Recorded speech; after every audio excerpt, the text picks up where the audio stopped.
something that absolutely needs to be done. And if you can't invest your time, you're going to have to invest your money. Mm-hmm. Absolutely. And I think there's a lot of misconception between marketing and advertising. I talk about this before, that advertising is a part of your marketing. Just because you run ads in a newspaper or on a radio station, you're technically not doing a full scope of marketing.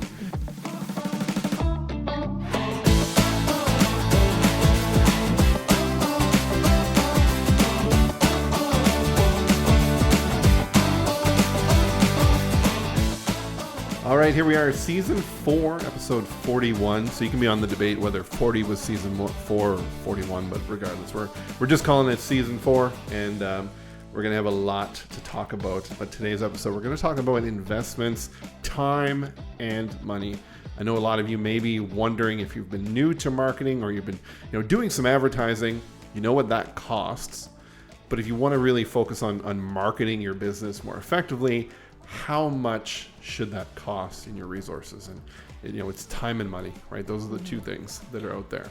Yeah, definitely. And I mean, first thing I want to get out of the way is the fact that I think marketing, more often than not, in a startup or even just a small business, in entrepreneurs' minds, can often be that kind of area that they're really lacking in, because sometimes you just don't put a focus on growing. Well, you put a focus on growing, but not in the most efficient way, which is in investing in marketing. And I'm sure you've seen it a lot. Even, we talked about social media marketing, how, a lot of clients that we come across are just completely ignoring it until they come to us. And that's a perfect example of an investment in marketing and something that absolutely needs to be done. And if you can't invest your time, you're going to have to invest your money. Mm-hmm. Absolutely. And I think there's a lot of misconception between marketing and advertising. I talk about this before, that advertising is a part of your marketing. Just because you run ads in a newspaper or on a radio station, you're technically not doing a full scope of marketing. Mm-hmm. And I think the best example that I can explain what marketing is, it's how you want those people who come in touch with your brand to feel, right? And that's feeling from the confidence through experience to the emotion, those type of things. I mean, look at when you look at certain big brands that are out there, like that you buy. I mean, like, you look at Lululemon, Nike, to Mercedes, to Honda, right? They all have a specific feel and demographic they're going for, right? Absolutely, yeah. And I mean, I think that's where a lot of people who are starting up or who are working in a small business get overwhelmed, is because marketing is such a wide scope, mm-hmm. right? It includes so many things, but obviously, like you said, it really comes down to how you want people to feel. But when you're talking about marketing strategy, you have to think about what's going to be the most effective for you. Is social media a place where your audience is? And, most people now, no matter what your audience is, they're on social media. But you have to look at where you're going to be able to get that message across and to make your target market feel the emotion that you want them to feel. Because if it's going to people who it doesn't really matter, then you're not going to have an effective marketing strategy. Mm-hmm, for sure. And if you're in that small business space, which most of you are that listen to this podcast, don't compare yourself to those big box stores. I mean, you're never going to compete on the level of marketing and budget that Walmart's or Target or any of those big stores have. I mean, they've got an unlimited amount of funds. So they've spent thousands, if not millions, just on the research side. But what you want to do is come across with what is the value that you really want in your business. So if it's confidence or responsiveness to anytime somebody inquires, I'm going to respond within 2 hours, right? If that's a feeling that you want people to come across, you need to get that into your marketing, right? Everything that you do that's out there. So let's get to the nuts and bolts of this. Is what should you look to spend, right? And there's so many different things. Whether you're going to do it all yourself, then you don't need to really hire somebody. But there will be elements like advertising spend, right? And we look at a really good guide, and if you look up BDC, the Business Development Bank website, bdc.ca, or corporation, I guess it is, they recommend that if you're a B2B, so business to business, you're selling another business, you should be spending about 2 to 5% of your annual revenue on marketing. And if you're in a B2C space to consumers, it needs to be about 5 to 10. And the reason that there's a variance there is because selling to a consumer takes a lot more time, right? If you're in business, you can validate really the offering a lot faster. You're used to those type of selling experiences. But if you're a consumer, you need a lot more touch points. So that's when we get into the social media side, the retargeting, the multiple touch points that you need to actually convert that customer. So that's why your spend needs to be higher. Yeah, absolutely. And I mean, and another thing to consider too, when you're looking at a small business and if they're targeting customers and, they're saying they want to do it all themselves, which is obviously attainable. And, they're saying, well, their mind is just kind of tunneled in on that advertising spending. But you also have to look at, design feed. Like, do you want to buy a design software? We use Canva and it's one of the best tools out there, and it makes our lives 10 times easier, right? Yeah, so it's like $30 a month. Like, it's exactly crazy cheap for what it does. And especially for people who are amateur designers, or because obviously if you're an entrepreneur, you probably don't have a massive background in graphic design, but you want to do it yourself, then you have to consider things like what's going to take the content to the next level, what's going to have that return on my investment. Because I think there's a major difference between obviously paid advertising versus your organic marketing. And I think sometimes people can, you can't really have one without the other, especially when it comes to the social media side of things, because, if you have a paid advertisement right off the bat before you have anything on your social media page, you're not really going to get much interest, because even if you do get that click, no, they're not going to see anything. It's not enticing, right? So, the way that I look at it is you have to invest your time first on that organic marketing, building up your stock of content, building up, just your brand identity, and then kind of focus on the more analytical paid advertising that you can actually see a direct return on your investment. Definitely. And, when you look at even coming across as that brand and that feel, I mean, if anybody's ever gone through like a logo design process, like a proper one, you're working with a designer, or even you've outsourced it to a site like crowddesign.ca, which you pay a X amount of fee, and designers will actually like design for you, and you pick a winner, which is a great service. We've used that for clients before.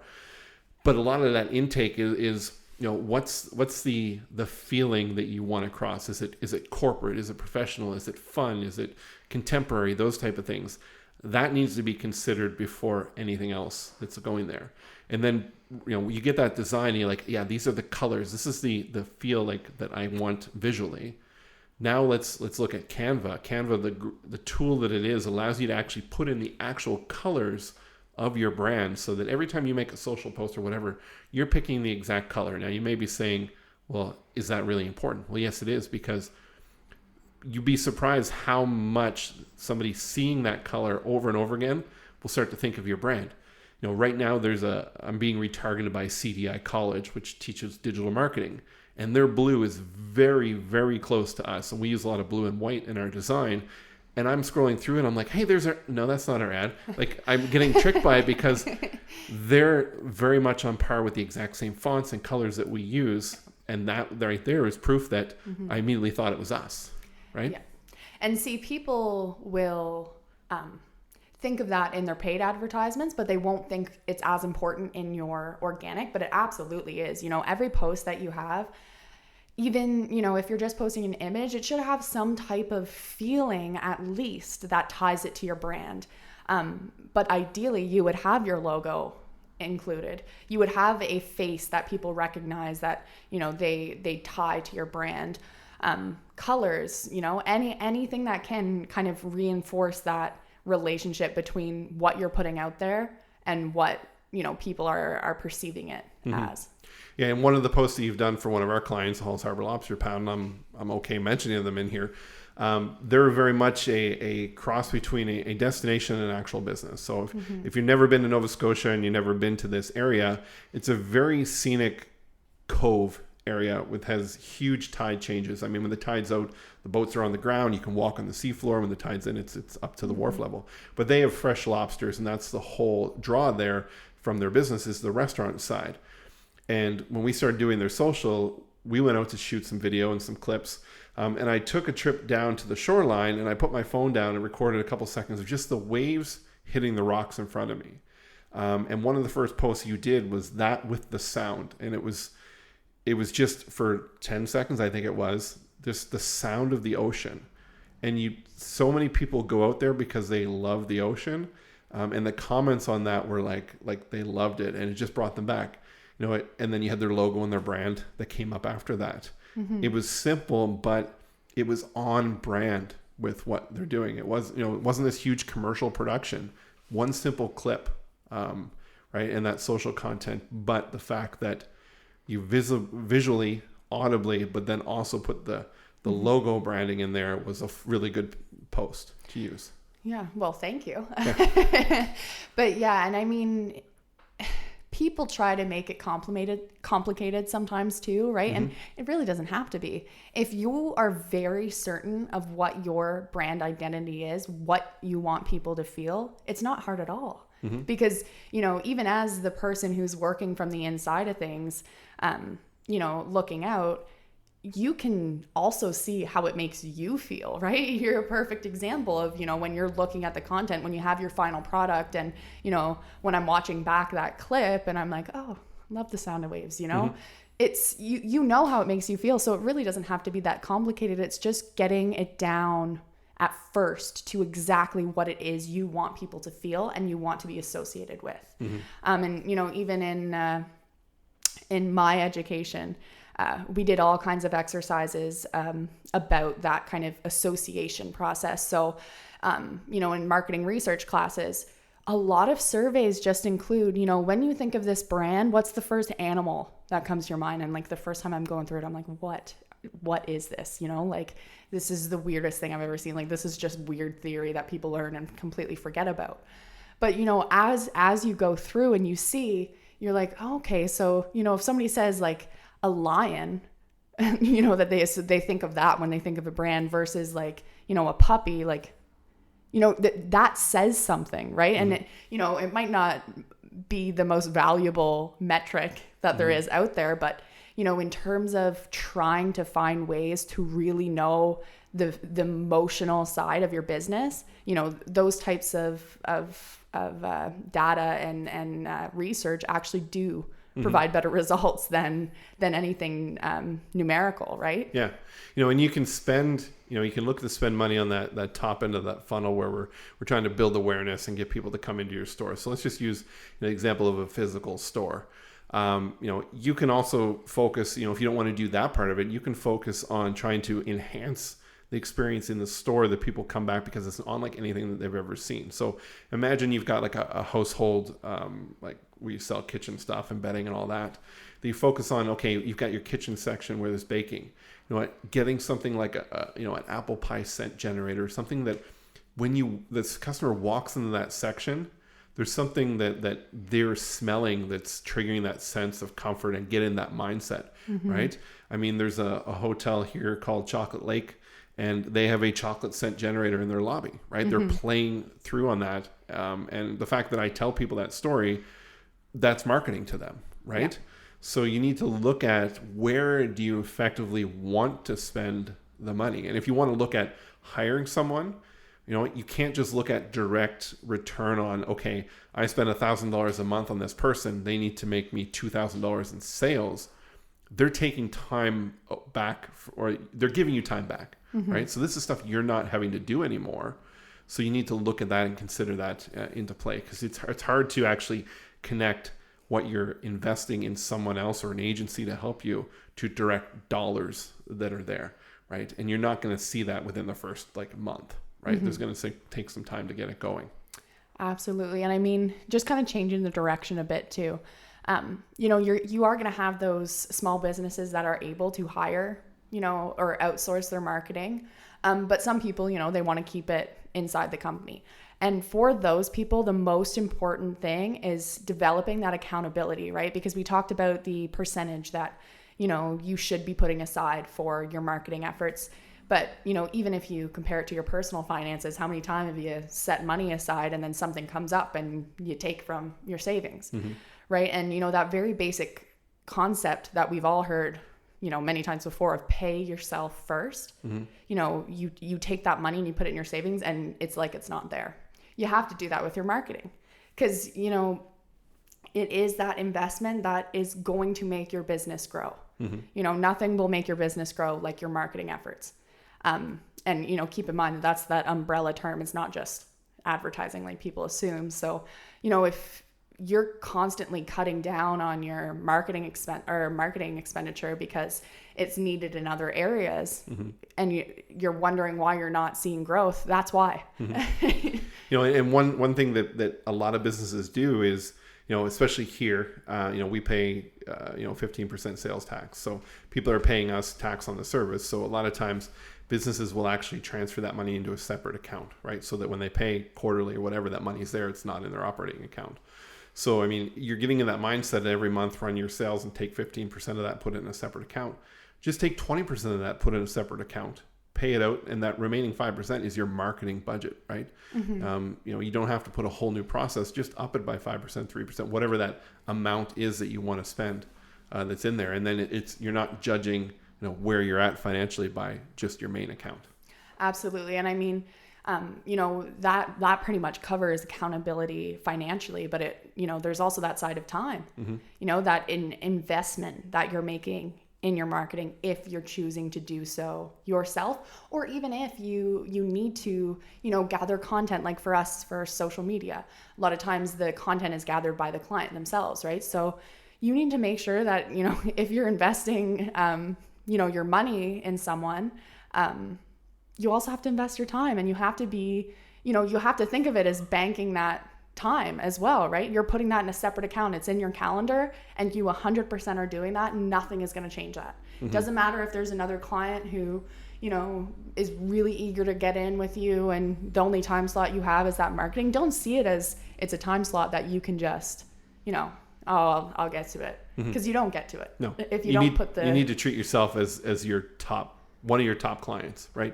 Would you stand up your top client? No, you wouldn't. So why do it to yourself? And that's what we tend to do, is we tend to cut ourselves out of there. So, I mean, if you're going to make that investment, you know, it really comes down to, you know, the type of clients that we work with are the ones that are motivated and want to make that change. And if they come and say, hey, you know, I want to market better, I want you to do this, and then they don't give you the time to actually sit down and like work through the ideas and come up with it, because you can't bring anyone into your business and expect them to know every single thing, right? And the exact way you want it done. There's going to take some time to get them up to speed, right? So, you know, the more time you actually commit to investing in that person or that agency, you know, the better use of those dollars, right? You're not just burning time, right? And, you know, obviously, like we mentioned before, we have a lot of clients who assume that, you know, they're spending X amount of money, so they expect X amount of money.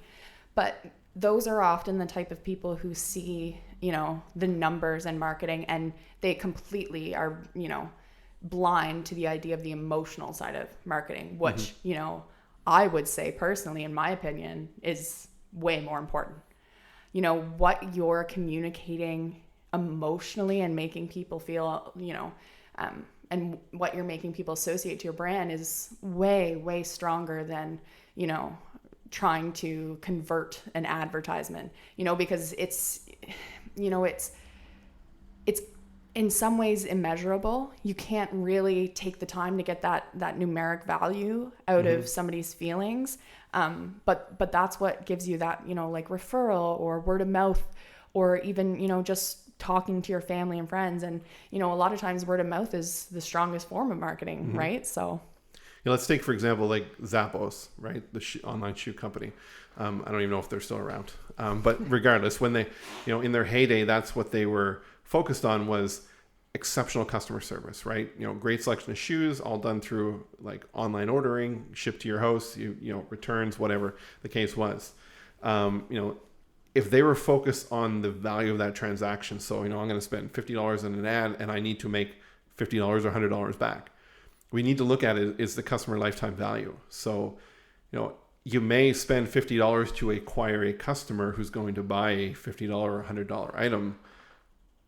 But if that experience is great, they'll come back 5 times in the year, right? And they may stick around for 10 years, right? So you need to consider that residual long-term value of that investment, right? And that's just a mindset shift that if you're not into doing ads and thinking about it that way, you don't consider that, right? But that's what it is. How long are you going to keep them around?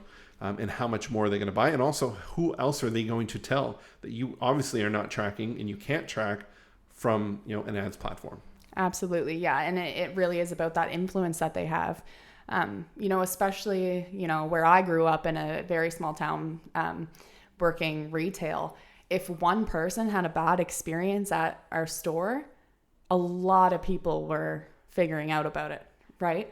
And, while with some bigger companies or, we work remotely a lot of times, so it might not be that simple, but there really is something to say about your reputation and how not only, your brand makes people feel, but your customer service and your actual interactions with them makes them feel. Mm-hmm. So I think to wrap this up, some of the takeaways from this episode are you need to look at your business and figure out, what do you want the person who is engaging with you, seeing you, working with you to feel? What's an experience like? Is that evident in the brand that's out there that's currently, circulating? If not, then you need to make some changes. You may be too close to your business to actually see that. So maybe getting someone to, look at it from the outside, is helpful. And that's where it comes in a lot of times with us is, in those initial consults, we'll do an initial look online, the website, and get a feel for it. And then when we meet and do a Zoom call or whatever, we can easily identify if there's a disconnect, right? It's like, tell us about your business, what you do. And they tell you, and you're like, it's not what's coming across online, right? So, some of those things you need to look at. And then definitely make sure you have allocated some budget. I would say, in that, 2 to 5 if you're business to business, 5 to 10 in that business to consumer of your annual revenue for your marketing. Yeah. Yeah. And, just to add on to that, as well as that investment and putting that money aside for your marketing, also put that time aside, right? Mm-hmm. For sure. All right. And if you want to get some advice or help, we are here. So you can reach us at bluecowmarketing.ca. And hopefully you'll tune in next time for the next episode. Until then. Bye. Bye.